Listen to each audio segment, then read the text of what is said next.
Olá, estamos começando mais um programa Domitor aqui pela rede Vivax de televisão.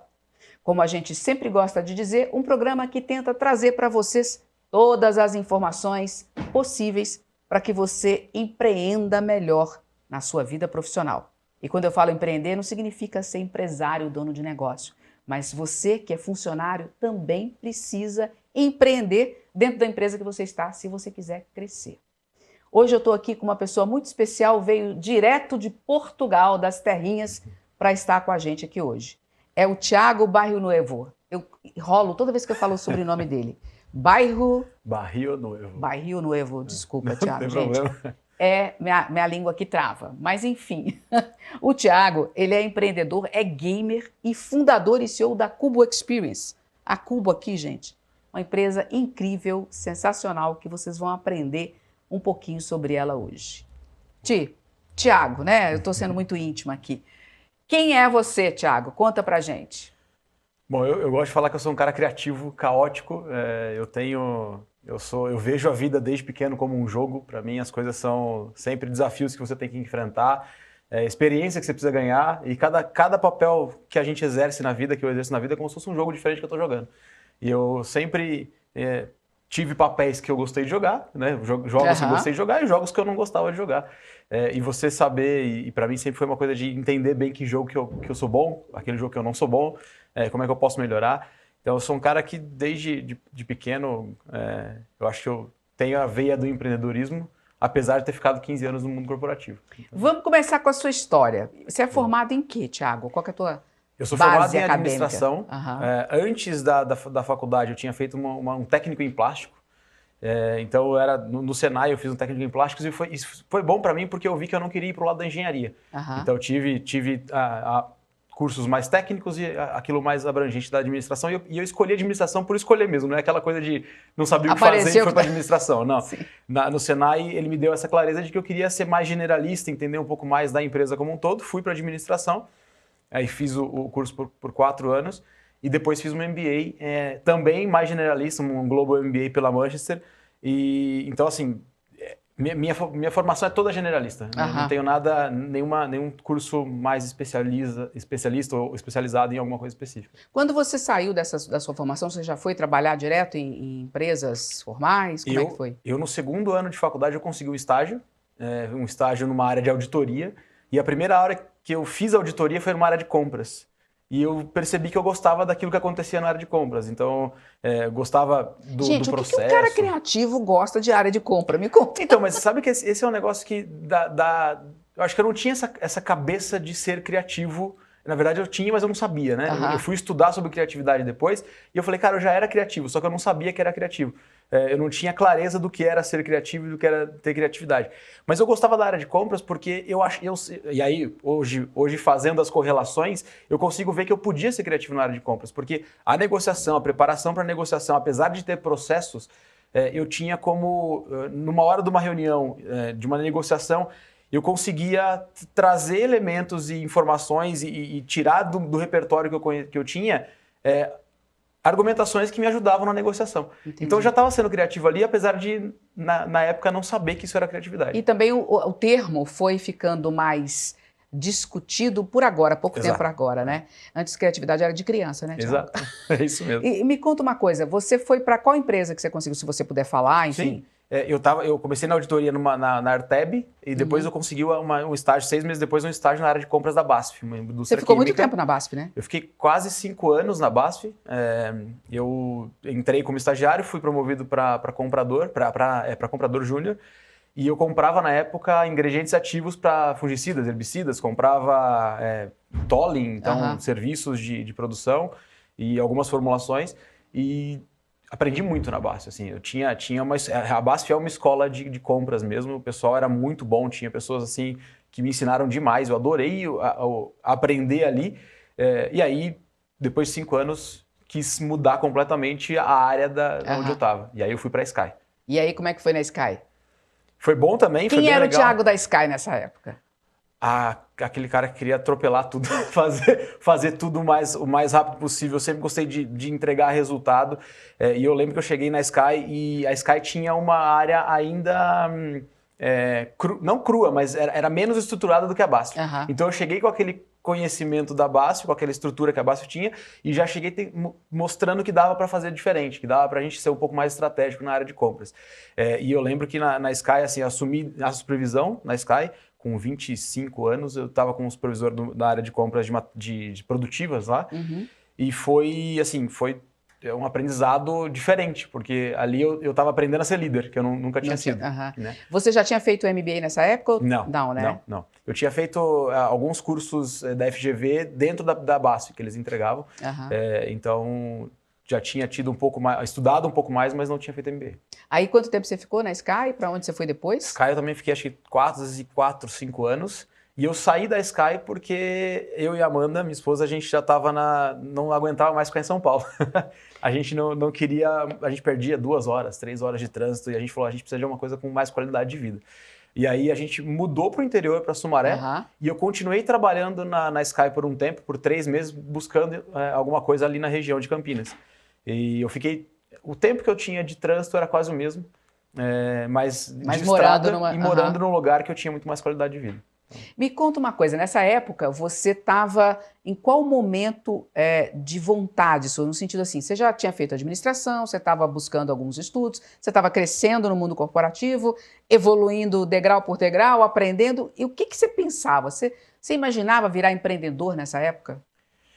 Olha, eu não sei se eu já imaginava virar empreendedor, mas eu já sabia que eu não queria fazer aquilo pelo resto da vida. Então, assim, eu lembro que logo no começo na BASF eu dizia que eu ia ser feliz quando eu fosse diretor de uma empresa, quando eu fosse tocar um violão num barzinho. No final das contas, eu nunca aprendi a tocar violão e nunca virei diretor da empresa. Mas eu sabia que aquilo não era o que eu... Depois, quando eu saí da Sky e fui para a PPG, para o interior, eu já sabia que eu tinha um foco mais da qualidade de vida e de poder ter uma certa liberdade do que de ficar preso no mundo corporativo. Que ano foi esse, para a gente situar? 2010, porque foi quando eu casei. A gente casou e se mudou para Sumaré. Você vê, 2010, nós estamos falando de 14 anos atrás, você já tinha essa cabeça de querer mais liberdade e qualidade de vida. Coisa que está virando hoje o comum para todo mundo. Verdade. Você se sentia diferente dos outros nessa época?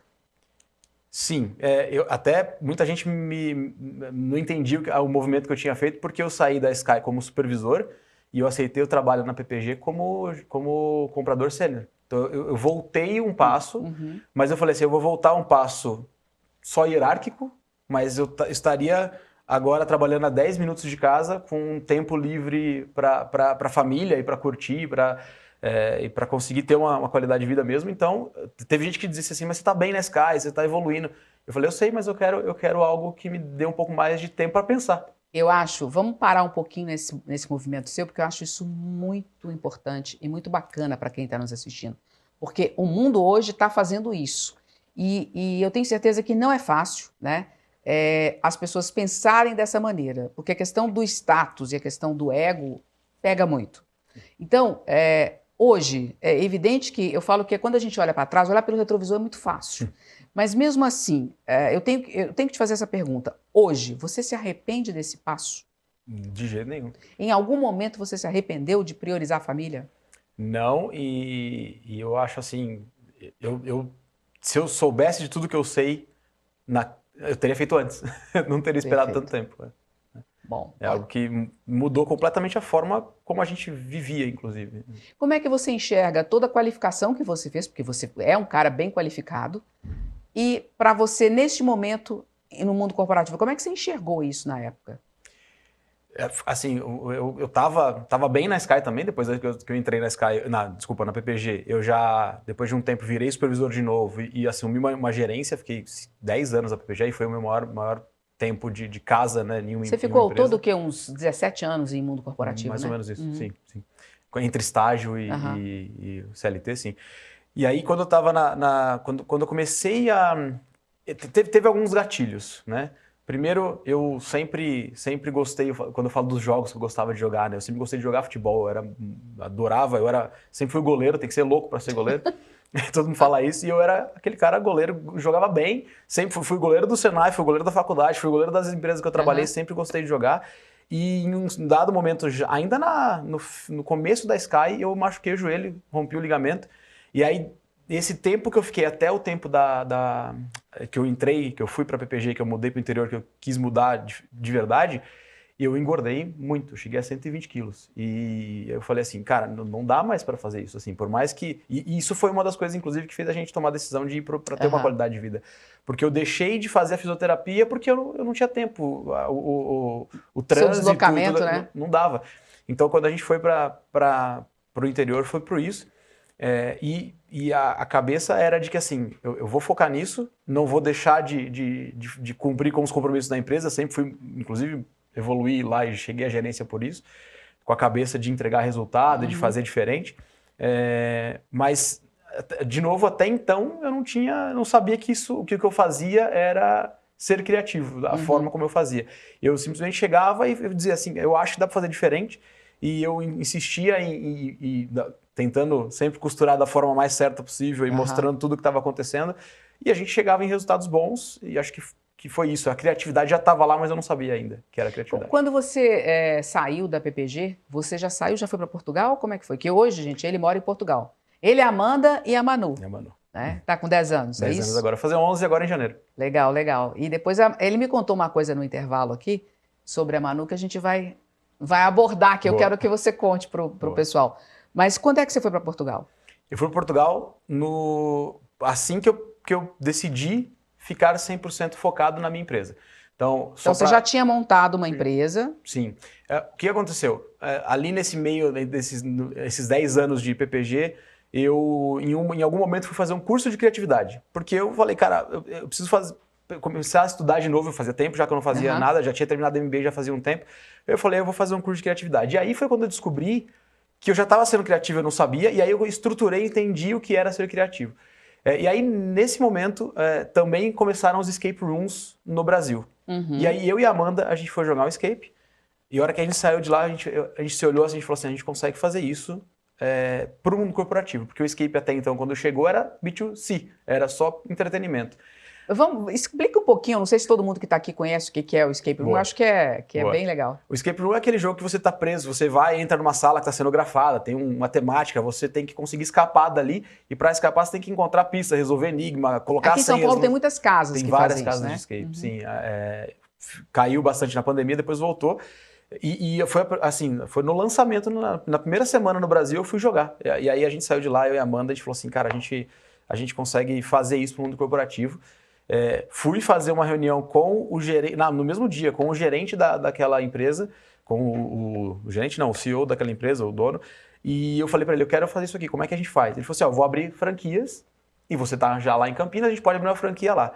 Eu falei, tá, mas eu quero criar jogo, eu quero ser o cara que vai ouvir a demanda do cliente, do corporativo, e vou criar um jogo. Ele falou assim, não, eu quero escalar, então eu não quero criar jogos novos, eu quero que esses jogos que eu tenho escalem. Falei, tá, mas não é isso. Eu não quero ser um gestor de franquia. E aí foi bom. Esse não foi bom para mim, porque aí esse não me abriu uma cabeça de que, peraí, então eu acho que eu consigo fazer isso. E eu e a Amanda sempre parceira, sempre muito me ajudando e me dando suporte a Player 2, que a gente brinca, que muitas vezes é a Player 1. A gente começou um plano de negócio, e aí a gente por 2 anos, a gente jogou quase 70 salas de escape aqui no Brasil. Caramba! Estudando e colocando isso tudo num plano de negócio. E a gente 2 anos depois, fundou na época não era a Cubo, era a Área 67, a gente fundou a Cubo. E a gente começou a entregar jogos só personalizados. A gente não tinha nenhuma estrutura, nenhuma casa, né? E eu ainda trabalhava na PPG. E aí a Amanda era a pessoa do LinkedIn, de buscar contatos, e eu criava os jogos à noite. E você, com a experiência que você tinha sendo comprador, você sabia como agradar quem estava comprando. Olha para você ver, gente, como é que é importante essa coisa do que você já aprendeu, como é que você junta as coisas, né? E sabe que é interessante isso? Porque eu nunca me senti um bom vendedor. Para mim, eu nunca ia ser vendedor. Eu gostava da área de compras porque é diferente. Eu achava que era diferente. E aí, quando você vai quando eu comecei a empresa e que a Amanda marcava as reuniões e eu era o cara que fazia a reunião comercial, a primeira reunião que eu fiz, eu falei assim, cara, eu não sabia nem que preço que eu ia dar pro negócio, porque eu tinha uma estrutura ali, tinha uma ideia, mas a forma como eu falava sobre o negócio brilhava o olho e as pessoas sentiam isso. Então a paixão que eu tenho pelo que eu faço é o que vende. Quando você falou que você é um gamer, você já jogava antes? Que jogo eletrônico? O que você jogava, tirando futebol? Eu troquei a chupeta, quando eu tinha 8 anos, eu troquei a chupeta para um videogame. Então, desde os 8 anos, eu jogo jogos de videogame, e aí jogo tabuleiro, jogo de carta, sempre gostei de futebol, já era... é um jogo, né? E tem as regras ali. Então, assim, desde pequeno eu sou jogador. Desde pequeno eu jogo videogame e joguei muito videogame a vida toda. E o legal do ter trocado a chupeta, né? A chupeta é o que, em inglês é o pacifier, né? É o que acalma a criança. E hoje, até hoje, o que me acalma é o videogame. É o jogo. Então, assim, eu tô estressado, tô no momento, eu vou lá e vou jogar. E ainda bem que a Amanda incorpora isso, né, gente? Porque não vai ter ninguém reclamando que o marido só fica jogando, né? Não, e ela joga junto, gosta de assistir quando é jogo só de um jogador. Quando é videogame, e jogos de tabuleiro a gente tem muito, a gente joga bastante, a Manu adora jogar. A Manu com 10 anos, falo que dá baile em muita gente que nunca jogou um jogo, a sagacidade dela, que ela aprendeu com os jogos, é espetacular. Muito legal. Bom, você tá aí, montou uma empresa, Área 77, não é isso? Área 67. 67, né? Não sei de onde eu tirei 77, mas desculpa. 67, né? Foi com ela que você foi para Portugal? Como é que foi sua ida para Portugal? Sim. Então, depois de 2 anos que tinha a empresa e que eu continuava trabalhando na PPG, a gente falou assim, bom, já estava estruturado, já tinha alguns clientes, a gente falou, a gente consegue viver só disso. E a gente tomou a decisão de sair da empresa. Eu saí, só que ao mesmo tempo a gente tomou a decisão de ir para Portugal. E aí a gente viu que tinha um visto de empreendedor, a gente aplicou para o visto de empreendedor em Portugal, que podia demorar 6 meses para sair, e saiu em 20 dias. Uau. E aí esse fato de sair em 20 dias desestruturou um pouco os planos, porque a gente tinha uma casa e não tinha vendido, não tinha nem pedido demissão ainda, tinha carro, e a gente tinha que chegar em 4 meses lá depois do visto emitido. Entendi. E aí foi uma correria. E aí eu saí da empresa, a gente vendeu a casa, vendeu o carro, em fevereiro, dia 20 de fevereiro de 2020, a gente chegou em Portugal. Nossa, pegou a pandemia. Meu Deus do céu. Todos os planos de negócio que eu podia ter feito, todos os cenários que eu podia ter imaginado, nunca imaginei que aconteceu o que aconteceu. E lembrando que o meu negócio era colocar pessoas presas dentro de uma sala. Exatamente. Né? E acho que eu aprendi todo mundo mesmo. Ficou todo mundo preso por um ano. E aí foi pesado. Assim, a gente teve uns 6 meses, 0 de faturamento no Brasil, 0 de faturamento em Portugal. E pagando euro, né? Vivendo em euro. Vivendo em euro, exato. E aí a gente se reinventou. Aí foi quando a gente começou com os jogos digitais, e aí 2021, final de 20, do 21 e 22 foi espetacular. Que maravilha. E aí agora vocês têm uma outra empresa, né? Que é a Cubo. Basicamente a empresa mesmo, a gente fez uma mudança de marca, mas... Mostra isso aqui, gente. Olha, deixa eu mostrar para vocês como é que ele faz. Eu até ganhei uma coisinha disso aqui dele, depois eu vou contar para vocês. Não sei se vai dar para enxergar aqui, tá? Deixa eu ver quem é esse. Aqui é ele. Né? Aqui é a Amanda. Não sei se está dando para vocês verem aí. Vocês estão focando? Não sei. E aqui é o sócio dele, o Edu, que é um entrevistado nosso aqui também. Muito legal. Pena que eu não trouxe o meu, senão eu ia mostrar o meu que você fez para mim. Boa. Mas, então você foi para Portugal, passou esse perrengue. A Manu já estava com quantos anos? A Manu com 6 anos. E ela encarou legal? Topou legal? Topou legal, a gente colocou ela numa escola bilíngue inicialmente, então, aí, imagina, né, foram 6 meses quase, acho que quase o ano todo, online. Nossa. Não, online, e aí ouvindo professores em inglês e em português de Portugal, todo mundo acha que é português, mas não é a mesma totalmente coisa, diferente, é totalmente diferente, mas ela se adaptou bem, assim, a gente confessa que os primeiros 6 meses ela foi um pouco difícil para ela. Ela foi a quem teve mais dificuldade de se adaptar por conta da pandemia, não foi por conta de Portugal, acredito, da mudança, né? Porque criança vence as coisas muito mais fáceis que a gente, né? Sim. Mas, e aí, 2 idiomas diferentes, só online, e ela estava no pré, né? Ela ia começar o primeiro ano lá, então isso foi um pouquinho, mas depois que ela entendeu, foi. E agora, hoje... Vamos lá, vamos fazer um wrap-up aqui. Quer dizer, o Thiago, que começou lá no generalista e que foi crescendo no mundo corporativo, que era um apaixonado pelo gamer, de repente pegou o que era apaixonado, que isso que a gente sempre fala aqui, e foi ganhar dinheiro e viver daquilo que você gosta de fazer. Pode parecer um clichê, né? Mas aquela coisa, quando a gente trabalha com o que a gente ama, a gente não enxerga tanto trabalho assim, né? E hoje está você, a sua mulher, a sua filha, vivendo em Cascais, vivendo do que vocês gostam de fazer, criando jogos. É isso aí. Quantas empresas já passaram por vocês? Mais de 200 empresas em 20 países diferentes que a gente já atendeu. Com online a gente conseguiu atingir, aí tudo que a gente faz a gente tem em português, inglês e espanhol, e aí a gente já atendeu, geralmente grandes empresas, mas pequenas e médias empresas também a gente atende. Quem está nos assistindo aqui, se tiver uma empresa pequena, pode acessar a Cubo? Pode, como é que funciona? Sem dúvida. A gente tem produtos presenciais, digitais, palestras, workshops, que a gente entrega sempre com essa mecânica de jogo. Então a gente sempre leva um jogo ou algo que seja uma gamificação, que é um pouco diferente, né? O jogo da gamificação, mas a gente sempre leva algo que vai ser diferente, não vai ser Isso que eu queria, explica um pouquinho, né? Você estudou criatividade lá atrás, você juntou com gamer, como é que é essa coisa da gamificação, como é que você trabalha com isso com as empresas? Depois que a gente começou a estudar para ter o negócio, eu estudei gamificação também, game design, e basicamente para ficar fácil de entender, um jogo, ele é um jogo por si só, então você tem um objetivo específico naquele jogo. Tem um amigo nosso, Renato, que ele fala que o jogo é uma ação voluntária para resolver um problema desnecessário. Boa. Porque você não precisa fazer aquilo, mas você faz porque você quer, né? Você cria um problema no jogo e vai jogar. E a gamificação é você levar esses elementos de jogos, que os mais conhecidos é ponto, é ranking, mas tem muito mais coisa, para um ambiente da empresa, para um ambiente de uma escola, para algo que não seja necessariamente um jogo. Então o que a gente faz hoje a gente faz jogos e a gente usa a gamificação dentro de treinamentos. Legal, legal. Vamos lá para a Manu nessa história. Ela joga também? Como é que é a história da participação dela na empresa? Boa. Ela adora jogar. A Amanda não cria jogo, mas é a pessoa que testa todos os jogos que eu faço, e a Manu também. Outro dia a gente estava fazendo um jogo para tablet, e é um jogo que você tem que dirigir um drone e tudo mais. E eu entreguei na mão da Manu, falei, Manu, testa aqui pro papai. E ela foi testar e ela não deu 10 segundos dela com o tablet na mão, ela falou assim, pai, tá invertido. Eu falei, como assim? Ela não é aqui que anda, ou aqui, o controle de onde anda, de onde vira, estava invertido no tablet. E ela, como joga os jogos no tablet, ela já... E eu não percebi isso, porque eu não sou de jogar jogo em tablet, em celular, eu gosto de jogar videogame. E aí ela percebeu isso na hora eu falei com o desenvolvedor e a gente já inverteu. E realmente ficou muito mais fácil de jogar depois do feedback da Manu. E ela, assim, ajuda a testar os jogos, ela ajuda a montar, ela adora montar o jogo. Então, às vezes, a gente está montando um jogo para um cliente, ela está lá em volta, ela está tentando entender. E é isso, né? Eu crio, a Amanda organiza, garante que essa coisa que sai caótica da minha cabeça chega direito no cliente e entregue bem. E a Manu tá sempre ali, sempre ajudando, sempre ouvindo. Você criou um posto para ela, né? Você criou uma coisinha dessa aqui, criou um posto, né? Eu fiz quando a gente fez os adesivos, eu fiz um dela e coloquei assim, Game Master do futuro. Game Master é a pessoa quem coordena o jogo, quem facilita o jogo. E ela sempre falou que ela queria ser Game Master, tal, então Game Master do futuro. E aí ficou, Game Master do futuro ela tem lá. Não deu uma semana, ela foi pra Amanda e foi falar assim, mãe, eu não quero ser Game Master do futuro. Aí a Amanda falou assim, não, por que você não quer? Você sempre falou que quer. Não é que eu não quero ser Game Master, mas eu não quero ser só Game Master, eu quero ser CEO do futuro.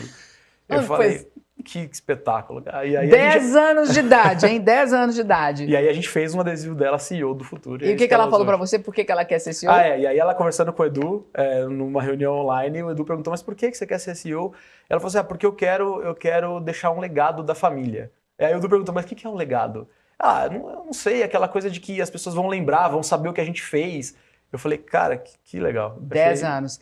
Gente, ouvir uma história dessa dá até um conforto pra gente, né? Porque do jeito que tá essa geração nova que tá aí, que não sabe o que quer, não sabe, enfim, entender que as pessoas estão chegando aí, imaginando em propósito, pensando realmente em algo que valha, é a vida de vocês, né? Sim. Acho que ela acompanha isso em vocês o tempo todo. Sem dúvida.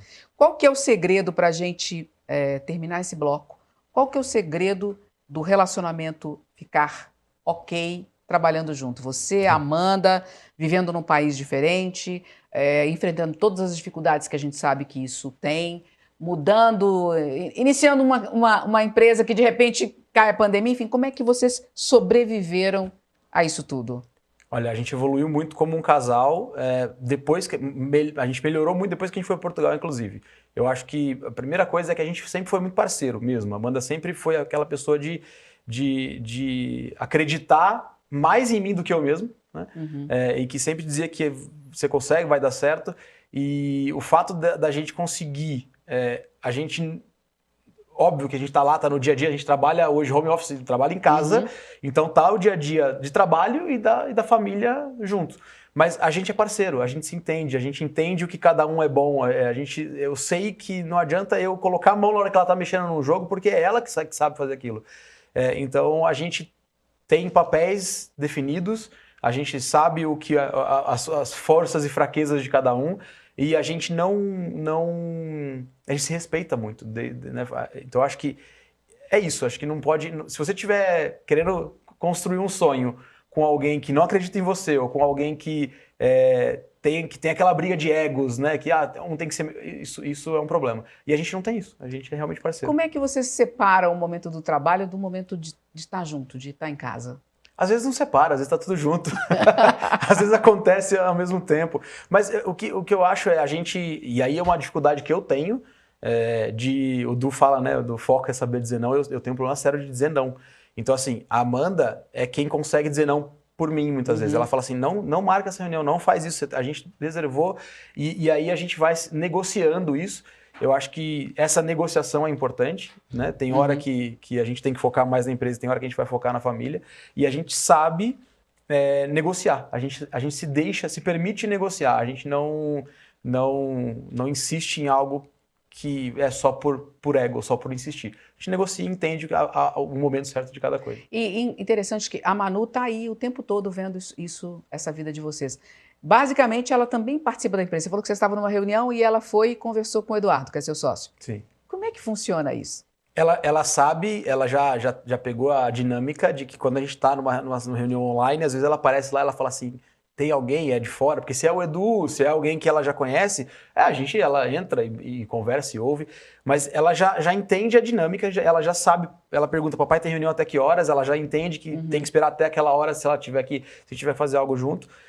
Mas o legal é isso, ela vai aprendendo, ela já está num mundo assim.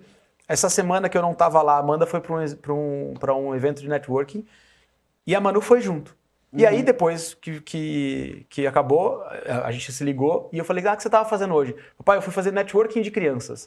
Eu falei, ela falou assim, eu tinha crianças lá, mamãe foi fazer, e aí tinha um grupo de crianças que ela ficou lá, falou que pegou o telefone da criança, que vai jogar junto. E só o fato de uma criança de 10 anos saber o que é networking e já estar pensando nisso, eu achei espetacular, porque ela vai ser ser no outro país, ela já fez amizade ali, já resolveu. Já. Que bacana. Se você pudesse dizer para quem está nos assistindo aqui, qual foi o maior aprendizado que você teve na sua vida até agora? Qual seria? Olha, a decisão que a gente tomou de viver só da empresa e de ir para Portugal foi baseada numa fala do Murilo Gun, num treinamento que ele entrega, que era o treinamento de criando crianças criativas. É legal que ele tinha um de reaprendizagem criativa, que era para você aprender a reaprender a ser criativo, e um de criar crianças criativas, que é para você não bloquear a criança.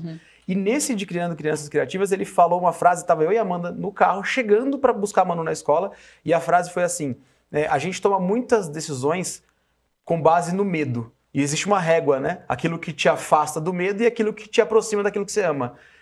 E o que para mim, assim, o aprendizado foi, a gente tomou as decisões a partir dali para se aproximar do que a gente ama, do que a gente quer, e não mais para se afastar de um medo que a gente tinha. Então, a hora que a gente ouviu essa frase, a gente já tinha a intenção de ir para Portugal e de viver, a gente se olhou e falou assim, tá, por que a gente não fez isso ainda? Porque a gente está com medo do que pode acontecer. Mas isso vai nos aproximar daquilo que a gente quer? Vai, então vamos tomar decisão. E aí foi quando tudo mudou. Então, ou seja, não deixar o medo fazer parte da decisão. Eu acho que é isso. Na verdade, assim, cuidado, porque o medo ele pode te bloquear, mas ele pode te empurrar. É fazer com que o medo... Amanda, é só pegar o adesivo dela. Vá mesmo com medo. Tá. Então, assim, mesmo que você estiver com medo, você tem que entender que você não pode deixar o medo te bloquear. O medo tem que ser só um alerta. Mas você tem que fazer aquilo que você tem vontade, que você ama, que você quer. Então... Muito legal. Gente, dá para ter uma noção do que vem por aí no segundo bloco, né? A gente se vê já já.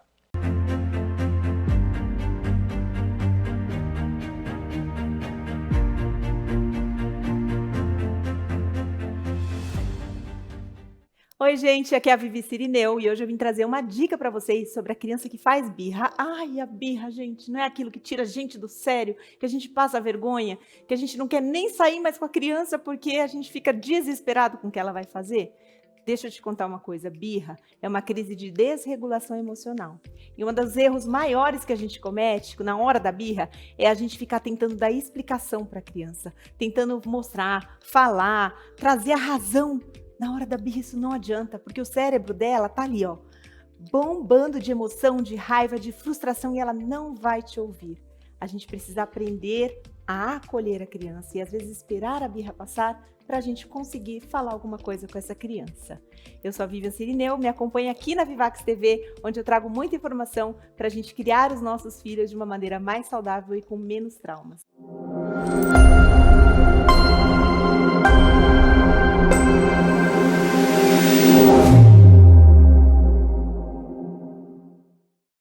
Tem acesso ao melhor da programação da Rede Vivax na palma da sua mão.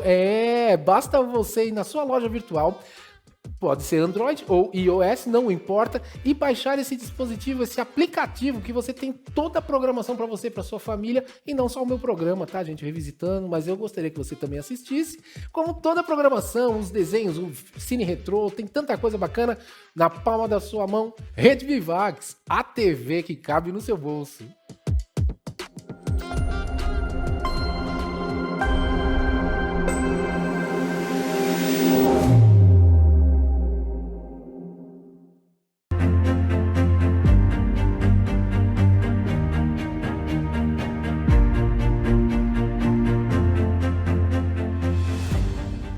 Né, Thiago? O Thiago é o responsável por toda a dinâmica desse jogo aqui, que a gente joga todo o programa. Então, é uma honra ter... Eu dá vontade nem de jogar, né? Porque já viu, né? É uma honra estar com você aqui, simulando um pouquinho, porque o jogo é muito mais complexo do que isso que a gente faz, né? Mais uma vez, obrigada, viu, Thiago? E parabéns. Nós vamos aproveitar e eu quero que você explique um pouquinho, antes da gente começar a jogar, como é que você trabalha, conta um case pra gente de empresa que você atende, como é que você faz? Boa.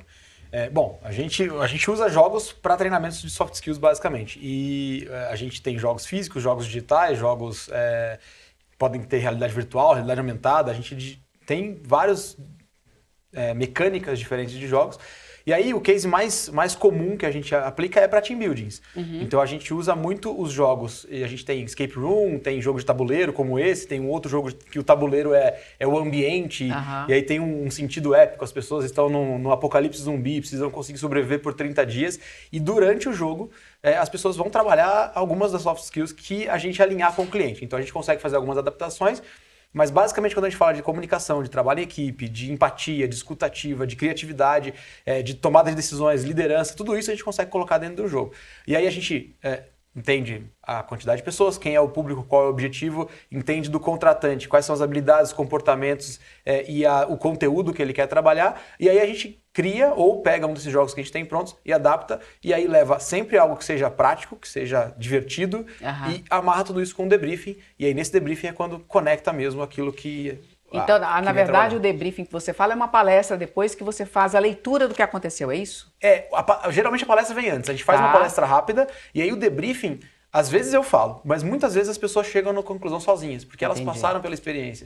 Então, assim, a gente só vai provocando o pensamento, fazendo algumas perguntas, porque essa eu acho que é o poder do jogo. A pessoa se vê num ambiente simulado, num círculo mágico, que é o jogo, que tem uma regra específica, só que aquilo simula muito o que acontece no dia a dia. E uma coisa é uma experiência, né? A gente acaba esquecendo o que está jogando. E o líder que fica olhando, ele consegue pegar muita coisa, né? É isso. As pessoas, até a gente usa muito para processo seletivo também. E é legal que a gente vê os candidatos a estágio, a trainee, eles começam o jogo com um pouco de receio, porque estão ali e sabem que estão sendo avaliados. Acho que dá 5 minutos eles já esqueceram. E aí as pessoas entram naquele ambiente do jogo e se mostram, aí sim, né? A gente consegue ver quem é cada um. Eu fiquei muito feliz e eu queria que você contasse. Esse jogo foi usado por vocês num evento em Dubai, né? Exato. Foi muito. Como é que foi essa... Bem legal. A gente teve um cliente que nos viu fazendo uma palestra e gostou da palestra em si, estava eu e o Du, falou assim, a gente quer falar disso na nossa convenção e a gente vai para Dubai. Na verdade, ele falou que é para Portugal, depois ele mudou, viu que a palestra seria, que a convenção seria feita em Dubai, achou que fazia mais sentido pelo resultado da empresa. E a gente foi para Dubai, a gente fez 2 workshops, 3 jogos lá e um deles foi o Domitor e foi o que eles mais gostaram. Que bom, eu fico muito feliz de saber disso. O que vocês testaram lá, o que vocês validaram lá com o Domitor? A gente trabalhou em pequenos grupos de 5 ou 6 pessoas, eram 40 pessoas que tinha lá. Cada grupo tinha os seus objetivos coletivos, os seus individuais. A gente fez uma certa competição entre os grupos, como eles não estavam interagindo, era realmente por pontuação, quem tinha cumprido os objetivos ou não. E basicamente a gente trabalhou as habilidades que tem aqui. Então a gente está falando de foco, de distanciamento, de agilidade na decisão, então, de criatividade. Então a gente usou o jogo. Tem várias simulações do que acontece, né? no dia a dia da empresa. E legal lá é que eles são um grupo de empresas que são empreendedores, mas tinha ali também os funcionários, alguns líderes. Então foi legal ver, às vezes, um se colocando no lugar do outro, vendo as situações e tentando resolver com essas habilidades. Foi que legal. Bacana, que legal. Fiquei muito feliz quando eu vi. Muito bom. Bom, vamos lá simular nosso joguinho aqui, né? Bora. Ó, deixa eu tirar meu objetivo coletivo, o individual tá aí com você. Ó, para nós é cidadão do mundo, viu? Pontos de conhecimento. Ok, Opa. boa. Qual o seu individual? O meu é de satisfação, tudo que a vida pode dar. O meu é passaporte carimbado. Acumular 50 pontos de conhecimento. Aí. Bom, você tá de acordo com o do jogo, para você vai ser mais fácil. Sim. O meu vai ser satisfação. Que, na verdade, né, gente, a gente tem, como eu sempre falo para vocês, a gente tem que atingir o objetivo coletivo e o seu individual. Então, quando o individual é o mesmo que o coletivo, fica muito mais fácil você fazer a pontuação. Certo. Vamos lá, você quer ser funcionário ou empresário? Todo lado de cá, vamos fazer o que foi a minha carreira. Vamos começar como funcionário. Então tá bom, pode começar jogando. Vamos lá. Vamos lá. 8. E eu não sou muito bom em dado, mas vamos lá. 1, 2, 3, 4, 5, 6, 7, 8. F2. Ah, você tá aqui, funcionário em crescimento. Ok, boa. Vamos lá. O clima de competição entre diferentes áreas está ficando cada vez mais agressivo. Seu nível de estresse está aumentando progressivamente.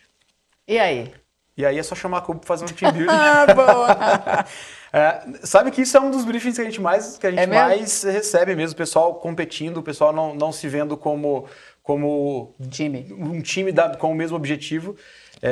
Bom, se eu for olhar para as habilidades aqui...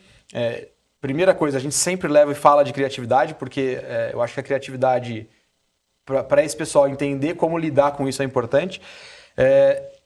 A gente pode escolher 3, né, no jogo. Então, eu vou falar de criatividade, eu vou falar de agilidade na decisão do líder. Ele precisa fazer alguma coisa rápido aqui para isso não escalar. Uhum. E adaptabilidade do time. Então, acho que a criatividade para quem vai levar a solução... A adaptabilidade para o time e agilidade na decisão do líder. Legal, e qual cartinha que vai? Eu vou com... Deixa eu ver, acho que...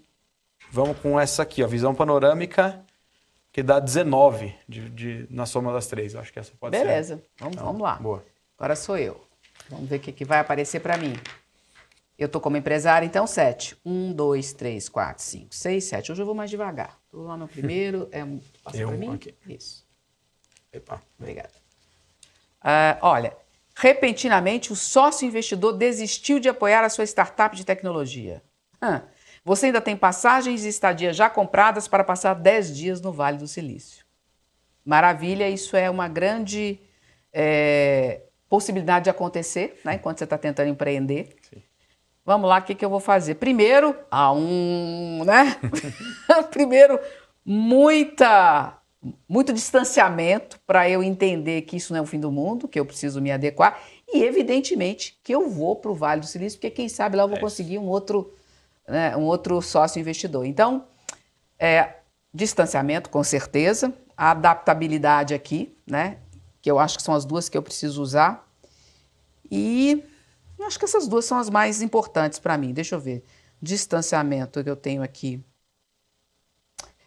Eu tenho desperdício... Não, eu tenho essa aqui, visão panorâmica também, vou nela. Distanciamento 9, adaptabilidade 9 e criatividade 6, porque também vou precisar fazer aquela virada para poder conseguir resolver isso. Agora vamos ver o mundo, né?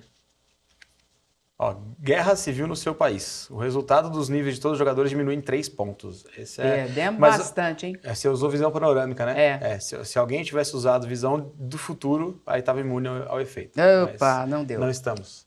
Então, vamos lá? Bora, vamos lá.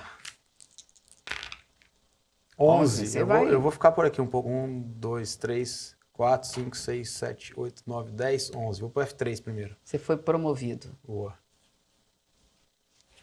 O legal desse jogo é que você define para onde você vai. Você pode evoluir, você pode voltar para trás, você pode deixar de ser funcionário, ser empresário, vice-versa. Então, o tabuleiro é livre para você andar. Né? É isso aí. Ó, você está assumindo cada vez mais responsabilidades nas operações do dia a dia. Porém, a visão de médio e longo prazo da empresa para o seu plano de carreira parece confusa e irreal. Eu já passei por isso. Eu acho que quando você está depende do que você quer aqui, né? Eu acho que se você quiser continuar na empresa e você não tiver um plano de empreender, eu acho que você tem que conseguir ir falar e buscar isso com um líder que seja bom. Tem líderes bons e tem líderes que não são bons, né? Então, eu acho que...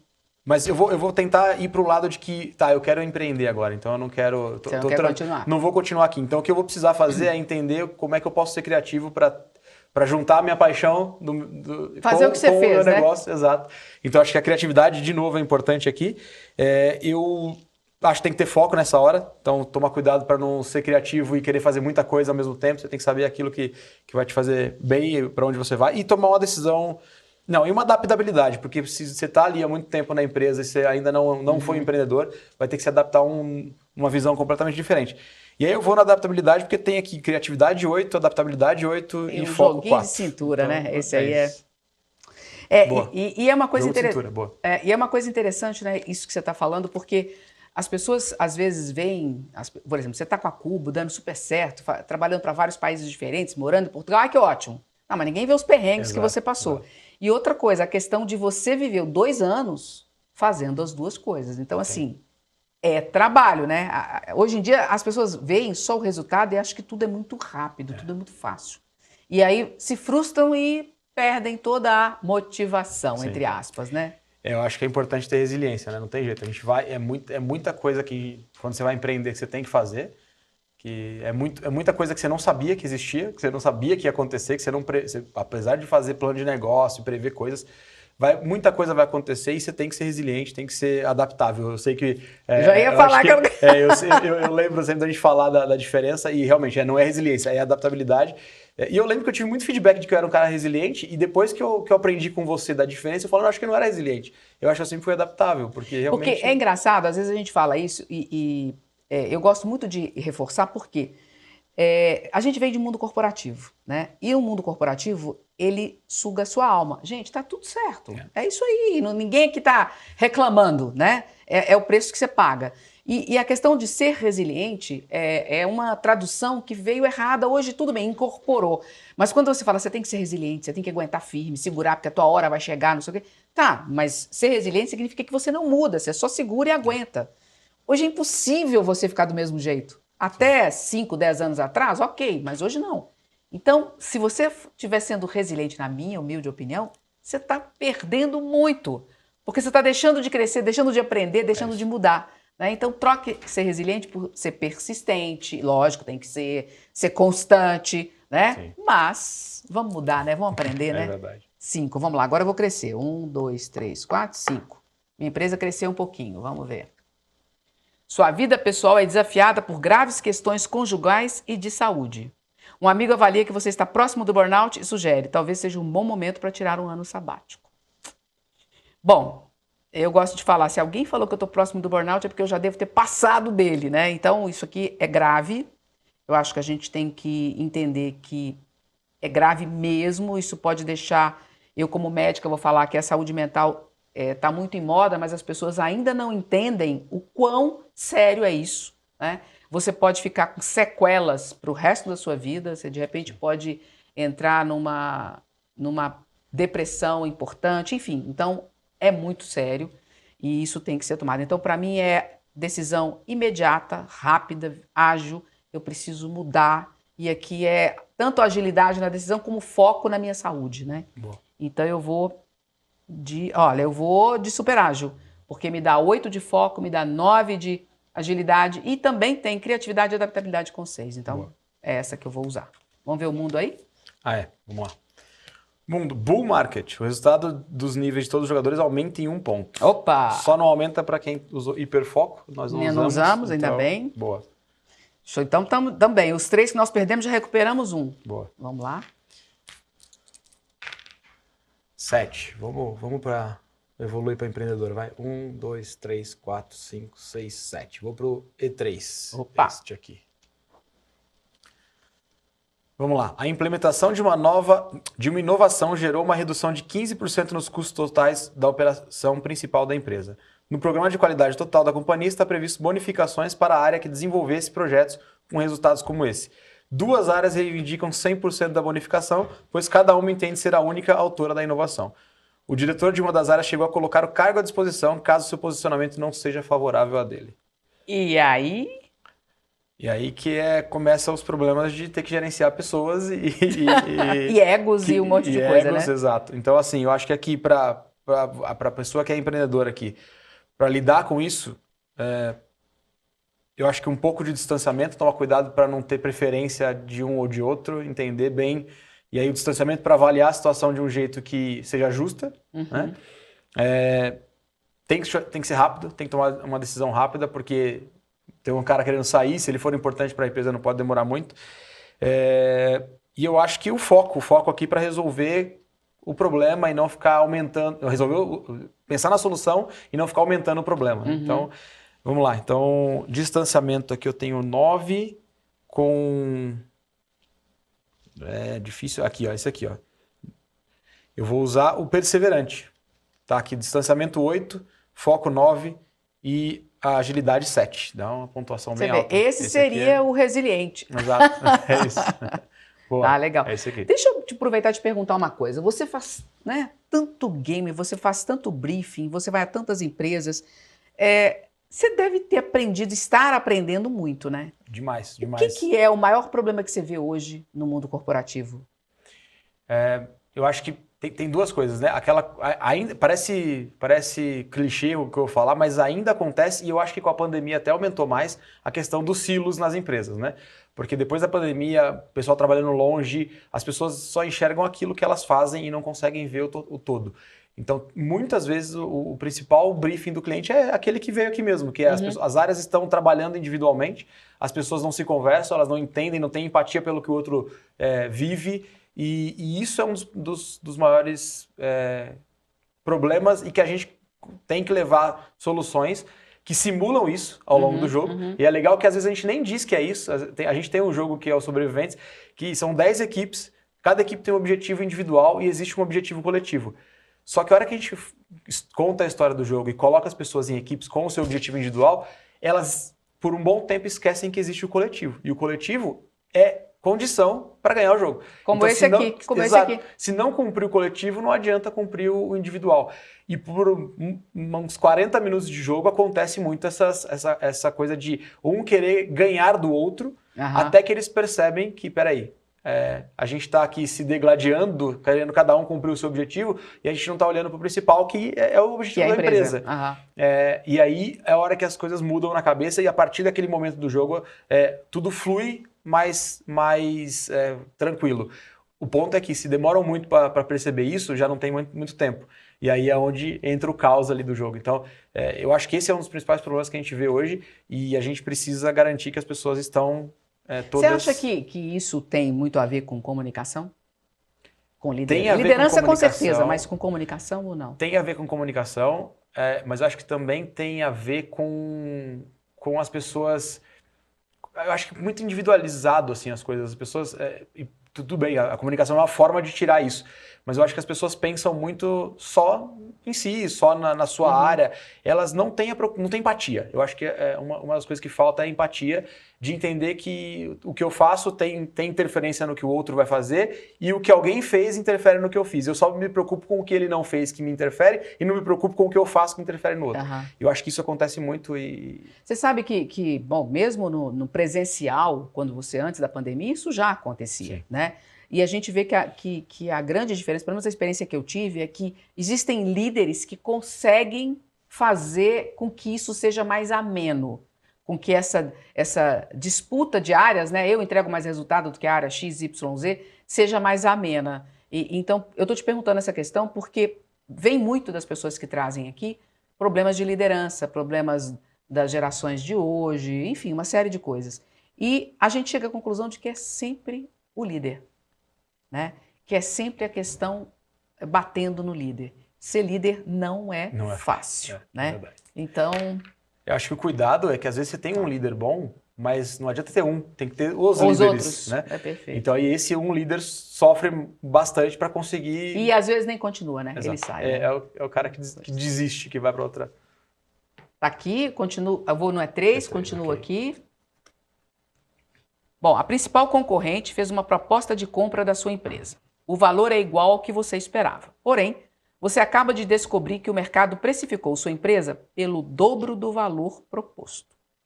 Há muitos riscos e oportunidades sobre a mesa. Bom, esse é um problema bom, né? Exato. E aqui, só para a gente discutir, né? Tem muita questão do cuidado com querer muito, né? Porque você pode ficar sem nada. Faz sentido. Então, da mesma maneira que eu descobri que eu valho mais do que o que eu estou vendendo, eu já tinha o meu preço. Então, eu acho que aqui precisa de muito cuidado. Não sei o que eu vou trabalhar com isso aqui. Talvez criatividade vá ser esse cuidado para eu contornar essa situação e chegar a um ponto que seja bom para mim e para quem está comprando, uma vez que eu decidi vender, porque se eu estou aqui entendendo, eu posso entender de duas maneiras. Ou é uma compra hostil, né, que é a principal concorrente, ou é uma questão que eu quero vender. Sim. Então, supondo que eu queira vender, eu preciso oferecer uma oportunidade para eles, mas ao mesmo tempo ganhar um pouco mais. Então, eu acho que aqui é criatividade, né? Um pouco de adaptabilidade para poder fazer o jogo, um jogo de cintura. Se eu tivesse jogo de cintura, eu usaria a carta jogo de cintura. Não tenho. Se a gente tivesse junto... eu também não tenho, senão a gente podia trocar, fazer... né? É uma coisa que esse jogo permite, tá? A comunicação é a equipe trocar. Eu vou divisão do futuro, porque é que eu tenho melhor aqui, que me dá... mas me dá pouco de criatividade. A carta que eu mais tenho é desperdício zero. Eu vou desperdiçar. Eu tô com todos iguais, eu tenho um pouco de tudo, então eu vou usar nessa situação. Boa, a última a gente esqueceu de tirar o Caos Mundo, eu vou tirar nessa. Tá. Olha lá, aumento drástico da violência urbana. O resultado dos níveis de todos os jogadores diminui em 2 pontos. Se alguém usou visão panorâmica, não usou, né? Não, só usamos no início. Então, a gente perde ponto aqui com o mundo. Beleza. O que você faria nessa situação? Você que teve uma empresa, que vendeu uma empresa, montou outra. Eu acho que tem que tomar cuidado, sim, que você falou de não querer demais. E eu acho que a criatividade ali, mais para negociar algo que seja interessante para quem está comprando e que talvez não imediatamente, mas que me traga um ganho no futuro. Uhum. Então, talvez manter o mesmo valor, mas fazer algumas cláusulas de success fee, do que pode acontecer no futuro, de percentuais lá para frente, eu acho que pode ser interessante. Eu não seria muito pesado na negociação, porque se eu já tinha tomado a decisão de vender por aquilo, é porque aquilo já era suficiente para mim. Então tem que tomar um pouco de cuidado mesmo de não querer... Para que será que eu ia querer o dobro se eu já estava suficiente aquilo? Então, acho que é isso. E como é que foi a questão sua de desfazer de uma empresa que você construiu? E como é que foi isso? E como é que você acha que você pode oferecer uma experiência para quem está nos assistindo? Boa. Eu tive um problema de sociedade e, basicamente, a gente não se desfez da empresa. A gente simplesmente fez um acordo entre os sócios anteriores que a gente não usaria mais a marca. Mas a empresa podia se manter, os produtos podiam se manter. Então, hoje, até foi legal porque o primeiro nome que eu pensei para a empresa lá atrás era Cubo. Mas por um motivo muito específico, porque a gente estava abrindo em Campinas e tinha uma empresa que tinha acabado de abrir em Campinas, não com o nome parecido, mas com um logo parecido que a gente ia usar, a gente acabou mudando o nome. Então a gente voltou para aquilo que era a origem de ideias minha e da Amanda. Mas acho que o grande ponto que eu aprendi nisso se você percebe que algo não está legal, toma uma ação rápida, seja ágil na decisão. E eu não fui. Eu por muito tempo eu tentei achar formas de me sentir bem com aquela situação e em algum momento isso não dava mais certo. Então acho que eu demorei para tomar uma decisão. Então tomar cuidado na hora de fazer uma sociedade, na hora de começar um negócio, não achar que só porque tá tudo bem, sempre começa tudo bem. Em algum momento isso pode não dar certo e se você não estiver preparado para o momento em que não dá certo, você pode perder muito. Então, eu acho que é isso, é tomar o cuidado na hora de fazer isso, fazer direito, fazer com planejamento. Apesar de eu ter estudado administração e ter feito MBA, eu cometi esse erro e eu aprendi muito com ele. Mas então... você sabe que, assim, eu cometi um erro também semelhante de não entender o momento de parar, né? Eu quebrei feio num empreendimento que eu fiz, porque eu fiquei insistindo, não, vai dar certo, vai dar certo. Não quis enxergar que já era a hora, já deveria ter parado antes, ou ter feito algumas outras coisas. Mas o fato é que você vê, você tinha experiência, eu tinha experiência, e mesmo assim a gente caiu nesse erro. Então eu costumo dizer que como é importante ter alguém de fora, você ter um mentor, ter alguém que possa, olha, acorda, está acontecendo isso, né? Então às vezes a gente erra, eu falo, eu aprendi pra caramba, mas eu preferia não ter perdido tudo que eu perdi para aprender, né? Então hoje eu acho muito importante a gente se cercar de pessoas que possam nos orientar, né? Pessoas que já chegaram onde a gente quer chegar, né? E faz muito sentido, e ter um mentor é importante. Nesse processo todo que eu passei, o Du foi o cara que nos ajudou muito com uma visão totalmente de fora, como ele diz, com a lente limpa, então ele não estava sujo pelo que estava acontecendo. Pelo emocional, e ele conseguiu nos colocar num foco ali de, peraí, tinha erro meu também, é óbvio que tem erro nosso também. Mas eu estava deixando de viver uma paixão, que era a minha paixão, aquilo que eu fiz de pegar minha paixão e fazer, estava deixando de ser minha paixão, então já não estava certo há algum tempo. E aí eu acho que quando a gente faz uma coisa com propósito, né, a gente pode se afastar do medo ou se aproximar do propósito. E eu acho que isso foi o que fez a gente sair da situação de um jeito que me manteve eu e a Amanda entregando o propósito que a gente tem. Então eu acho que isso é importante. Muito legal. E dá para ver que vocês estão bem felizes, né? Sim, Vamos bastante. Lá. Boa. 9. Vamos lá. Eu vou ficar vou para um E5 agora, ver o que acontece. 1, 2, 3, 4, 5, 6, 7, 8, 9. Pronto. Vamos pro... Opa! Cresceu pra caramba, hein? Vamos lá. A tempestade perfeita. Mudança drástica na preferência dos clientes. Um concorrente agressivo. Um acidente grave e um assalto. Sua empresa faliu. Nossa. E agora? Caramba. Boa, a gente estava acabando de falar disso agora, mas assim, eu acho que uma coisa legal é... Eu falo que eu nunca falei uma empresa, eu falei uma sociedade. E tomara que isso sirva, porque tem todo mundo que é um milionário hoje em dia, é o cara que já faliu, já quebrou. Então, vamos lá. Eu acho que sabendo disso, primeira coisa é aprender com erro e a gente não falou e aqui a gente acaba não usando, mas tem o token do aprendizado. Exatamente. Né? Então, ou você erra ou você aprende. E eu acho que se isso aconteceu, é porque alguma coisa a gente fez de errado e aí é parar, pensar, distanciar, olhar o que fez de errado e o que aprendeu com o erro. Então, distanciamento aqui é importante. Afastar muito o ego, né? Porque Sim. essa hora dói, viu? Sim. Dói muito. Dói pra caramba. Dói muito. Então, sair e aí, a partir daquilo que se tem agora, pensar o que eu posso fazer. Então, também uma criatividade aqui. E adaptabilidade. Gente, ele só usa criatividade, vocês repararam, né? Você só usa criatividade. Eu mas acho que tudo bem, criatividade é sempre importante. Mas aí, vamos lá, eu tenho aqui o visão panorâmica e o visão de futuro, que pode ser interessante. Eu vou usar o visão de futuro. Então, dá 10 mais 5 mais 5. Então, Mas quais são as habilidades principais? Tirando a criatividade. Distanciamento, tá bom, então vamos lá. Distanciamento, eu acho que adaptabilidade, sem dúvida. E aí, se eu for tirar a criatividade, eu ia na agilidade na decisão, que é para não ficar muito tempo ali pensando no problema, né? E fazer algo que resolva. Então é isso. Tiago, essa coisa que a gente está comentando e surgiu essa situação aqui no jogo, o que você acha que mais impede as empresas, de acordo com o que você está vendo, a sua experiência, de darem certo? Estou falando de pequenas empresas. Pequenas empresas, médias empresas, enfim, o que você tem visto? Eu tenho estado muito com empreendedores e fazendo networking com empreendedores.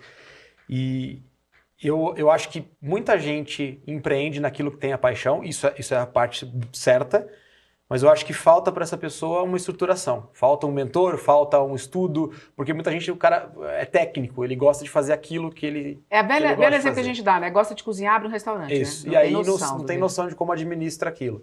Então, acho que esse para um pequeno empresário é importantíssimo. E ele não precisa necessariamente ele estudar e saber tudo, mas ele tem que ter pessoas que sabem e ter pessoas que ele sabe e que ele confia.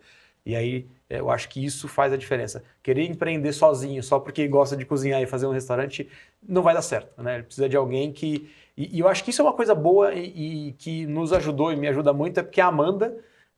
a gente é o contrário. Ela complementa, complementa demais, assim. É uma pessoa que tem mais o pé no chão, é a pessoa que consegue dar o passo atrás, porque eu sou um trator, eu saio fazendo, eu sou executor, e ela é a pessoa que é mais planejadora e analista, e ela consegue olhar as coisas de um jeito diferente. Então, isso é legal, você tem que ter pessoa que te complementa. E às vezes é outra coisa, né? O pessoal pega duas pessoas que têm a mesma coisa, que têm a mesma paixão, que têm a mesma habilidade, vão fazer juntos e aí vira a briga de ego, viram os problemas todos que viram. Então... Legal. Olha, infelizmente nós chegamos ao final, né? Eu queria ressaltar uma coisa que você lembrou, que a gente não tem aqui no jogo, que é o token de aprendizado, né? Que Sim. o jogo, ele tem uma situação em que a gente tem um gabarito, evidentemente, a gente não usa aqui, mas quando a pessoa não atinge o que precisa atingir, a gente não fala um fracasso ou um erro, ela aprende. Então ela recebe um token, né, que permite com que ela use isso numa outra jogada. Ou seja, a tua experiência, aquilo que você viveu, o seu repertório vai ser usado numa outra jogada. Que é muito isso que o Thiago está trazendo aqui, que viveu aí direto, né? Thiago, a câmera 3 é sua para você deixar a sua mensagem final.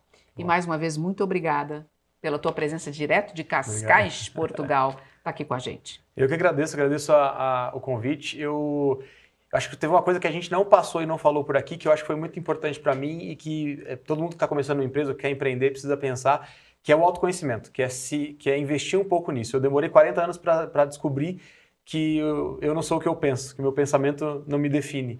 E essa cabeça careca, caótica aqui, pensa muita coisa.